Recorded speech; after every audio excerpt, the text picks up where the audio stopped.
أعزائي مشاهدي قناة شمس العالم الذهبية، برحب بكم في فقرة جديدة من برنامج روشتة. الهدف الأساسي أعرف شيء عن كل شيء، أفضل ما تعرف كل شيء عن شيء واحد. النهاردة روشتتنا إن أنت تعرف معلومات عن الأدوية، أهميتها، دواء الاستعمال، التحذيرات، الأعراض الجانبية، سعر الدواء، هل في متناول الجميع ولا لا. النهاردة معانا يعني نتكلم عن برونكوتيك. برونكوتيك يعني متميز جدا، آمن وفعال للكبار والصغار ب9 جنيهات، ومتميز جدا. لو نيجي نتكلم عن برونكوتيك مهدئ للسعال وطارد للبلغم. برونكوتيك يتكون من مادتين اللي بيسمعونا النهارده فعالتين لعلاج السعال، وهم اللي بيسمعونا النهارده جو ايفينيزين والدكستو ميزوفان.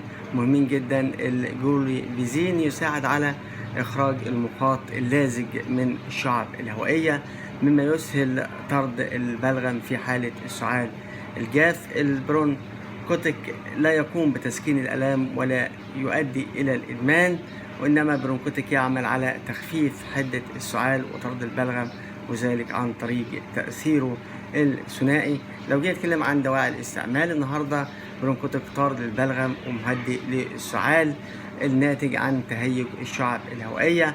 الأعراض الجانبية اللي بيسمعونا النهاردة مهم جدا تعرف إيه هي الأعراض، ومهمة جدا ثقف نفسك النهاردة، الأم، الراجل، الست اللي بيسمعنا، الواد اللي بيسمعنا، البنت، كله. الأعراض الجانبية في بعض الحالات النادرة اللي بيحدث دوار، دوخة بسيطة، أو بعض الاضطرابات في الجهاز الهضمي مثل الغثيان أو الصداع أو طفح جلدي.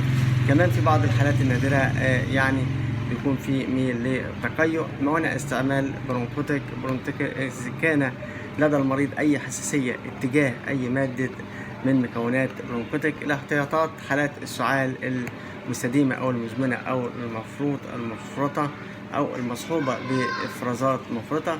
في حالة استمرار السعال أكثر من أسبوع أو يعني عدم الخفان ما ترجعش ليه مرة أخرى. لو خفت كامل في حالات الحمل والرضاعة ينصح باستشارة الطبيب. لا يوصي باستخدامه الأطفال أقل من عمر 2 ويستخدم الأطفال من سن 6 سنين.